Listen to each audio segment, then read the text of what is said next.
Good afternoon. This is All India Radio. I am Nishit Kumar and with me is Renu Kataria with the Midday News.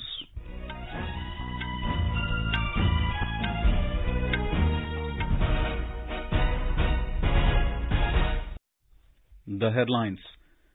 Prime Minister Narendra Modi embarks on a 3-day visit to the US to attend the UN General Assembly session and a wide range of programs including first in-person Quad Leaders Summit. Prime Minister to also hold talks with world leaders including US President Joe Biden and Prime Minister of Australia and Japan. Mr. Modi says the visit will be an occasion to strengthen comprehensive global strategic partnership with the US and consolidate relations with India's strategic partners. Indian diaspora in the US eagerly awaits Prime Minister Narendra Modi's visit. 76th session of the UN General Assembly gets underway in New York. External Affairs Minister S. Jaishankar to meet his counterparts of G20 countries in Afghanistan on the sidelines of the UNGA. India administers more than 82.65 crore COVID-19 vaccine doses so far. Recovery rate improves to 97.77%. World Health Organization welcomes India's decision to resume export and donations of excess COVID vaccines from the next month. And in IPL cricket, Delhi Capitals to take on Sunrisers Hyderabad in Dubai at 7:30 p.m.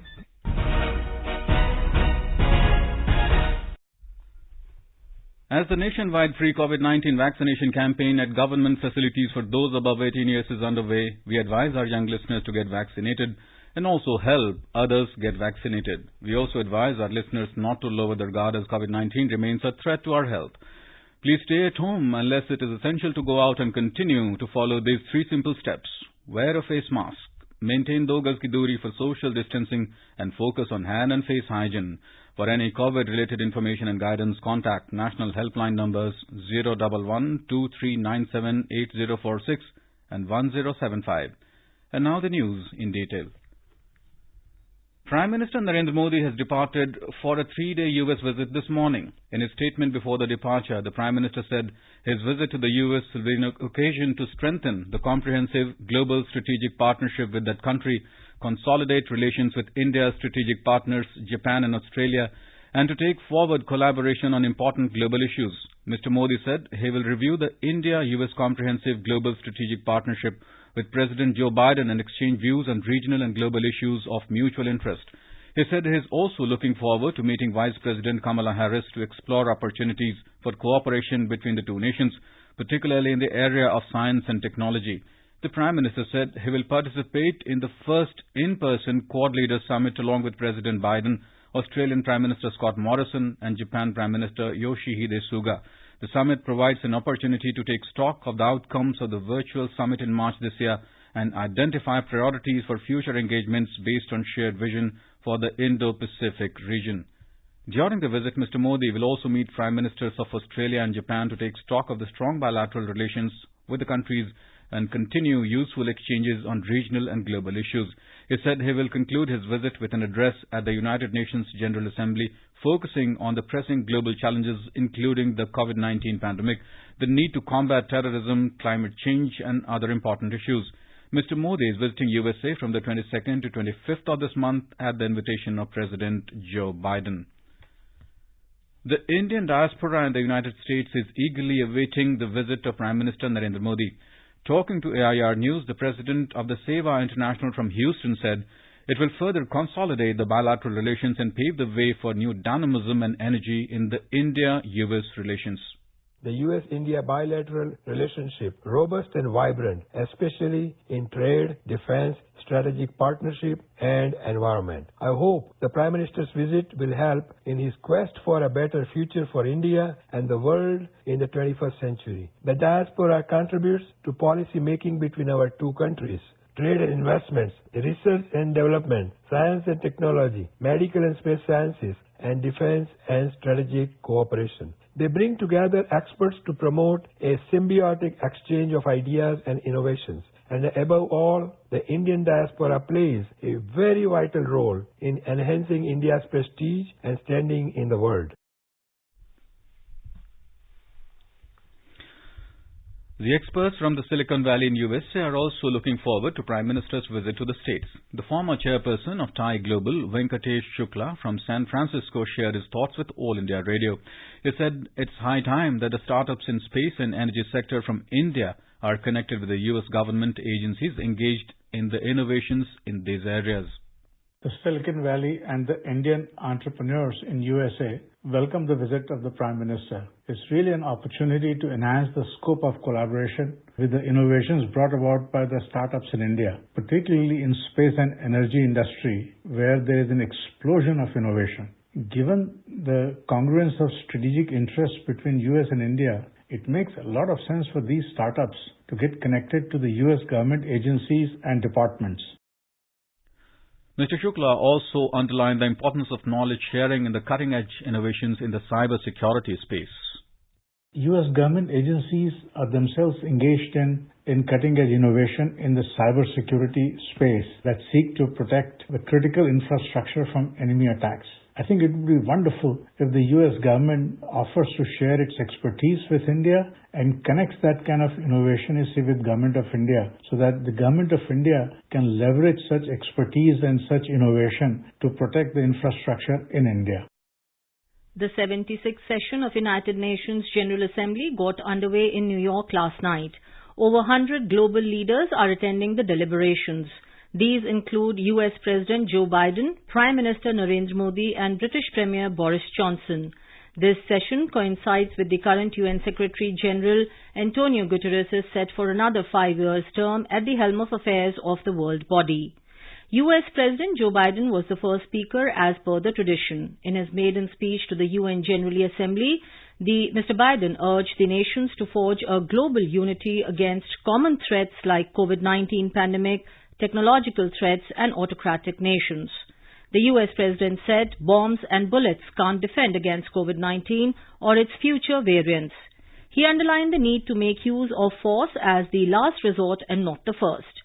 Mr. Biden said our security, prosperity and freedom are interconnected as never before. On the sidelines of the UNGA session, a series of meetings is being held. External Affairs Minister S. Jaishankar will be meeting the foreign ministers of G20 countries on Afghanistan. He is also scheduled to take part in the P4 meeting today. The group of P4 nations include India, Japan, Brazil and Germany, which are seeking a permanent seat in the expanded UN Security Council after long overdue reforms. Canadian Prime Minister Justin Trudeau's Liberal Party has narrowly won parliamentary elections, but it failed to secure a majority. This is Mr. Trudeau's third federal election win. The Liberals are projected to win 158 seats, short of the 170 seats needed for the majority Mr. Trudeau was seeking with his early election call. The Conservatives were leading or elected in 119 seats, 2 less than in 2019. The leftist New Democrats were leading or elected in 25, while the Bloc Québécois were poised to win 34 and the Greens were down to 2. Hours after the results came in, Mr. Trudeau greeted the people. He told supporters in Montreal, "You elected a government that will fight for you and deliver for you." Prime Minister Narendra Modi has congratulated Mr. Trudeau on his victory in these elections. In a tweet, Mr. Modi said he is looking forward to continue working with Mr. Trudeau to further strengthen India-Canada relations as well as the cooperation on global and multilateral issues.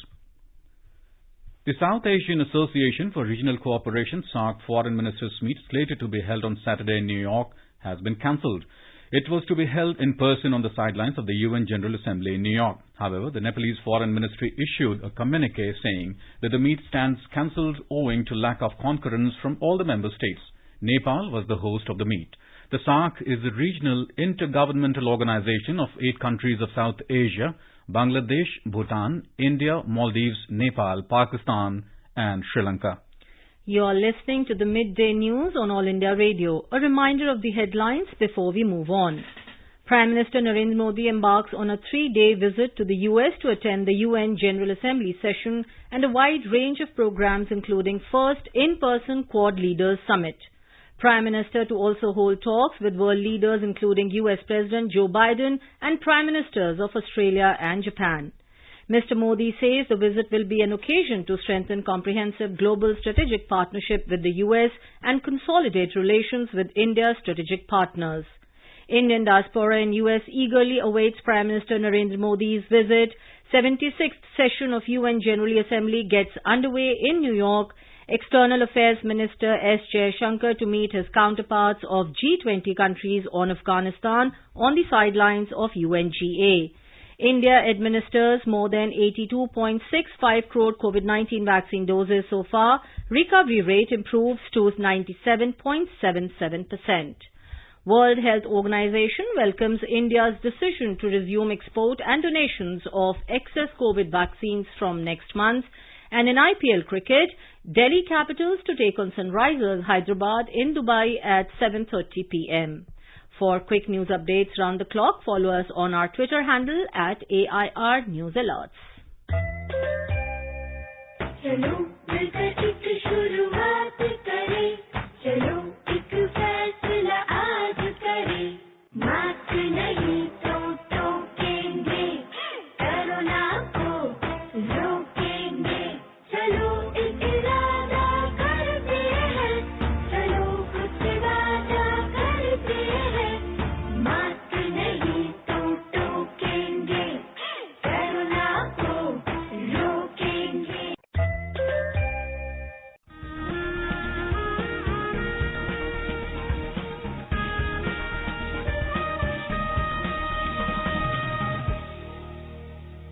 स्वाधीनता संग्राम के वे निशान जो साक्षी हैं हमारे सेनानियों के संघर्ष और बलिदान के। आकाशवाणी समाचार ला रहा है विशेष श्रृंखला निशान। हर बुधवार को शाम 4:45 पर कार्यक्रम परिक्रमा में FM गोल्ड 100.1 मेगाहर्ट्ज पर।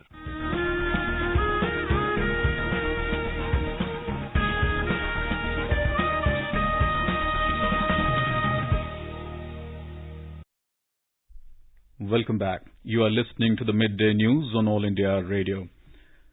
More than 82.65 crore vaccine doses have been administered so far under the nationwide vaccination drive. Health Minister said over 26,000 new cases were detected in the last 24 hours. India's active caseload stands at 3,01,989 and it is the lowest in 186 days. Active cases account for less than 1% of the total cases. It is currently at 0.90% and lowest since the March last year. The minister said recovery rate is currently at 97.77% and it is the highest since March last year. Over 34,000 people have recovered in the last 24 hours.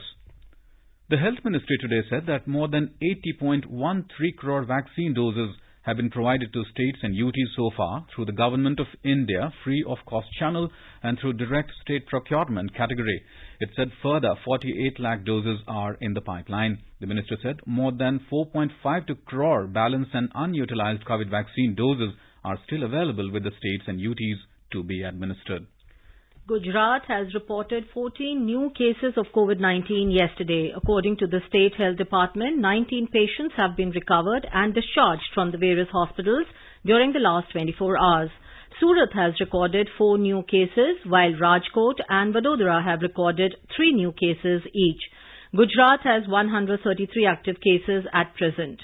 Meanwhile, more than 2,95,000 people have been vaccinated in the state yesterday.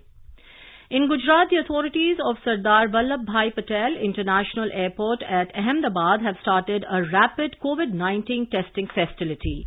The testing facilities have been launched following the requirement of a negative RT-PCR test report as well as a rapid PCR test report within 6 hours of departure for the Indian travellers to Dubai. According to sources, the number of machines for the rapid test facilities also increased following the increase in air traffic to Dubai. Airport authorities have also increased the manpower to handle the COVID-19 testing of passengers prior to departure. The World Health Organization WHO has welcomed India's decision to resume the export and donations of excess vaccines from next month. The Union Health Minister Mansukh Mandavia received a message in this regard from the WHO Chief Tedros Adhanom Ghebreyesus this morning. India, which has earned the title of Pharmacy of the World, is the biggest maker of vaccines overall, put a brake on vaccine exports in April to focus on inoculating its own population. The resumption of exports deliberations come ahead of Prime Minister Narendra Modi's visit to Washington, where vaccines are likely to be discussed at a summit of the leaders of the Quad countries, the United States, India, Japan and Australia. The Health Minister said that the renewed export drive, known as Vaccine Maitri, will prioritize the global vaccine sharing platform COVAX and neighbouring countries' first policy. India's monthly vaccine output, Mr. Mandavia said, has more than doubled since April and is set to quadruple to over 300 million doses next month. Former Hindi newsreader of All India Radio, Ramanuj Prasad Singh, passed away in Gurugram last night. He was 86. Mr. Singh's deep voice and relaxed style of reading endeared him to All India Radio listeners from the beginning. He served AIR for 3 decades and became a well-known name among the common people for his news reading for years. Here is the voice of late Ramanuj Prasad Singh. ये आकाशवाणी है। अब आप रामानुज प्रसाद सिंह से समाचार सुनिए। The Assam government has publicly burnt 2,479 rhino horns today. Senior officials said that perhaps this is the first time across the globe where such a large number of horns were destroyed.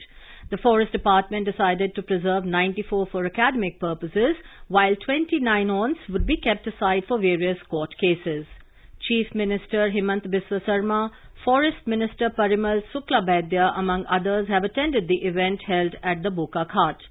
The Chief Minister said that this step has been taken to send a strong message against poaching and make people aware that rhino horns don't have any medicinal value. Our correspondent reports that Assam is the home of 71% of the world's one-horned rhino population.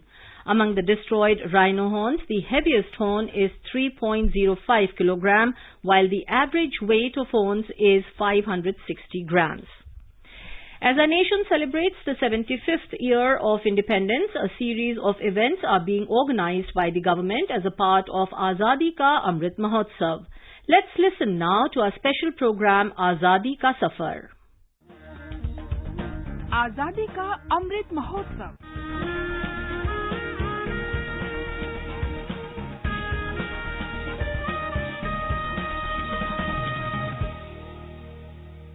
Azadi Ka Safar with AIR News. Birth of a Nation. India's glorious freedom struggle is one of the greatest movements the modern world has ever witnessed. AIR News brings you a glimpse of the struggle every day. 100 years ago, on this day in 1921, Mahatma Gandhi took the epoch-making decision to only wear a simple dhoti and shawl for the rest of his life, a vow that became part of history as well as Mahatma's own identity. All India Radio spoke to Director, National Gandhi Museum, A. Annamalai, about the historic day. Considered to be one of the most important events in Gandhi's life, he changed his clothes like a poor farmer. The historic event took place on September 22nd, 1921 in the city of Madurai in Tamil Nadu. The people of Madurai gathered in thousands to welcome Gandhi, who came through Trichy, Srirangam and Dindigul on September 21st, 1921. Gandhi stayed at Ramji Kalyanji's house at West Marcy Street as his guest. That night, Rajaji and T.S.S. Rajan had a long discussion with Gandhi on his decision, but they could not convince Gandhi. He announced that he decided to change to a simple dress like a farmer. A baba was arranged and he shaved his head completely. The next morning, he took a bath, put on a cloth around his lower body and another cloth over his upper body, and proceeded to address a public meeting at what is now known as Gandhi Patal on Kamaraj Road, Madurai. Gandhiji became one with the poor through his attire, and in the infamous words of imperialist British Prime Minister Winston Churchill, became the half-naked fakir who defeated the might of the British Empire. Today we also remember the great educationist Karamveer Bhavrao Patil, who was born on this day in 1887 at Kolhapur, Maharashtra. Greatly influenced by the philosophy of Mahatma Gandhi, he was a freedom fighter who understood the critical importance of self-reliant mass education as an integral part of the freedom movement. He founded the Rayat Education Society and played an important role in educating the so-called backward castes and the low-income people. He was a prominent member of Satya Shodhak Samaj, founded by Mahatma Jyotirao Phule, and used to perform Satya Shodhaki Jalsas in the villages of Maharashtra and awaken the people to the dire consequences of the social evils of the time. During his lifetime, Bhav Rao established 108 secondary schools, 578 voluntary schools, 6 training colleges, 3 colleges and 38 boarding schools, with many of them being devoted to girls' education. During a public meeting in 1921, Bhav Rao met Gandhiji at Mumbai and was highly impressed by Gandhiji's appearance in a loincloth and his philosophy of khadi. Following this encounter, Bhav Rao decided to adopt the khadi attire and follow Gandhian principles in everyday life. Bhav Rao adopted the motto, education through self-help and earn while you learn, which Gandhiji had enshrined in his Nai Talim system of education. Bhav Rao's sterling achievements is that within himself, he combined the inspiration from 2 Mahatmas, Gandhi and Phule, and carried forward the common principles of social reform. May we get inspired by his passion for mass education and work towards ensuring it for all Indians. That brings us to the end of this episode of Azadi Ka Safar with AIR News.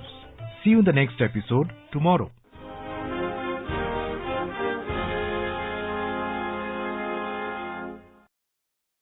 In today's episode of Nishan, during program Parikrama, we will bring you the story of Chandrasekhar Azad Park.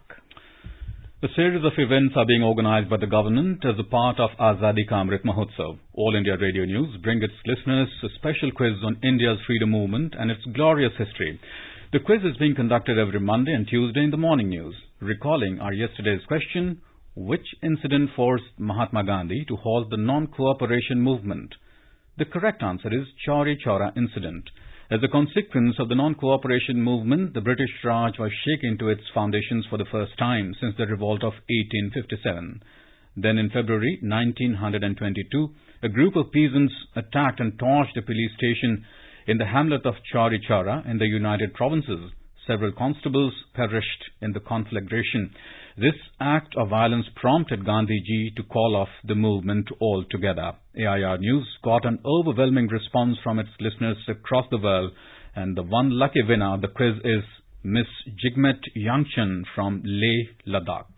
Hello, my name is Jigmet Yangchen and the program Amrit Mahotsav broadcast in AR FM Rainbow India is very useful for students like us. I am listening this program from Leh Ladakh and I am very happy to be a part of this program. Through this program, I came to know about glorious history of India and came to know a lot about Indian freedom fighters. The next question of Amrit Mahotsav quiz will be shared with listeners on Monday the 27th of September. Celebrate 75 years of India's independence by participating in Amrit Mahotsav quiz with AIR News. Information and Broadcasting Minister Anurag Thakur will inaugurate a 5-day Himalayan Film Festival at Leh, Ladakh on Friday. The inaugural of this first festival will witness the presence of makers and cast of the movie Shersha, including director Vishnu Vardhan and the lead actor Siddharth Malhotra. Shersha is also the opening feature film of the festival. The festival includes the screening of popular films, workshops, masterclasses, in-conversation sessions and competition sections. Food festival, cultural shows and music fests are also the part of the festival. The Himalayan region attracts filmmakers from all around the globe due to its unique scenic endowment. Ministry of Education has formed the National Steering Committee for the Development of National Curriculum Frameworks. The committee will be chaired by former ISRO chairman Dr. K. Kasturi Rangan. As per the perspectives of the NEP 2020, the committee will develop 4 national curriculum frameworks: the National Curriculum Framework for School Education, National Curriculum for Early Childhood Care and Education, National Curriculum Framework for Teacher Education and National Curriculum Framework for Adult Education. The committee will discuss different aspects of school education, early childhood care and education, teacher education and adult education, keeping in focus all the recommendations of NEP 2020 related to these 4 areas for proposing curriculum reforms. Commerce and Industry Minister Piyush Goyal has said India is back on track to become one of the fastest growing large economies with a rapid recovery despite the COVID-19 pandemic. Speaking at an event in New Delhi today on the soft launch of the National Single Window System, he said this is a big step towards ease of doing business and a giant leap towards making India truly Atmanirbhar. The minister said the platform will be a one-stop shop for investors and businesses. He added that the government does not want new startups to face the issues that businesses used to face earlier. He said the centre wants India to become the most preferred investment destination. The minister urged everyone to give feedback to ensure this platform can be upgraded further. The Union Minister of State for Information and Broadcasting, Dr. L. Murugan, is on a visit to Ujjain in Madhya Pradesh today. Dr. Murugan visited the Mahakaleshwar temple. The Union Minister also visited Ujjain's community radio station, CRS, Radio Dastak. On this occasion, Dr. Murugan stressed on spreading the words of the local community as much as possible. The minister said that there is a need to emphasize on programs based on agriculture and youth on community radio. And in IPL cricket, Delhi Capitals will take on Sunrisers Hyderabad in Dubai at 7:30 p.m. In yesterday's match at Dubai, Rajasthan Royals defeated Punjab Kings by 2 runs in a nail-biting last ball thriller. Put into bat first, Rajasthan Royals posted 185 runs in 20 overs. In reply, opening partnership between KL Rahul and Mayank Agarwal put Punjab Kings in a comfortable position. However, Punjab could only score 183 for 4 in the stipulated 20 overs. In the program Spotlight, News Services Division of AIR is broadcasting a special series, Seva aur Samarpan 20 Saal Sushashan Ke. Today the theme is Swachh Bharat, Clean and Green Climate. It showcases Prime Minister Narendra Modi's leadership and commitment to Swachh Bharat and his efforts to achieve climate justice. This special program can be heard on FM Gold and additional frequencies tonight at 9:15 p.m. It will also be available on our website newsonair.gov.in and on our YouTube channel News on AIR Official. Now let us take a look at the weather update for today. The national capital Delhi will have generally cloudy sky with moderate rain. The city recorded 26 degrees Celsius at the minimum temperature, while the maximum will be around 32 degrees. Mumbai will have generally cloudy sky with heavy rain. The temperature is hovering between 25 and 29 degrees Celsius. Kolkata will have generally cloudy sky with heavy rain. The minimum temperature in the city was 24 degrees Celsius, while the maximum will be around 28 degrees. Chennai is likely to witness generally cloudy sky with light rain. The temperature will vary between 27 and 36 degrees Celsius. Hyderabad is expected to have generally cloudy sky with moderate rain. Minimum temperature was 22 degrees Celsius, while the maximum may go up to 30 degrees.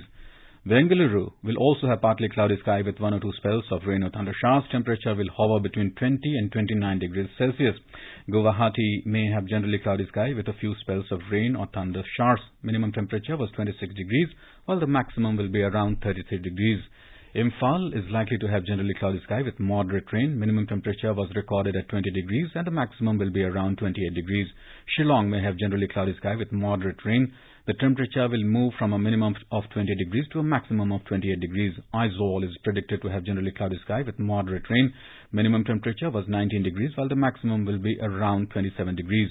Kohima may have generally cloudy sky with moderate rain. The temperature will rise from a minimum of 17 to a maximum of 26 degrees. Itanagar is likely to have generally cloudy sky with a few spells of rain or thunder showers. And now, before we end the bulletin, the headlines once again. Prime Minister Narendra Modi embarks on a 3-day visit to the US to attend the UN General Assembly session and a wide range of programs, including the first in-person Quad Leaders Summit. Prime Minister to also hold talks with world leaders, including the US President Joe Biden and Prime Ministers of Australia and Japan. Mr. Modi says the visit will be an occasion to strengthen comprehensive global strategic partnership with the US and consolidate relations with India's strategic partners. Indian diaspora in the US eagerly awaits Prime Minister Narendra Modi's visit. 76th session of the UN General Assembly gets underway in New York. External Affairs Minister S. Jaishankar to meet his counterparts of G20 countries and Afghanistan on the sidelines of UNGA. India administers more than 82.65 crore COVID-19 vaccine doses so far. Recovery rate improves to 97.77%. World Health Organization welcomes India's decision to resume export and donations of excess COVID vaccines from next month. And in IPL cricket, Delhi Capitals to take on Sunrisers Hyderabad in Dubai at 7:30 p.m. And with that, we end the midday news.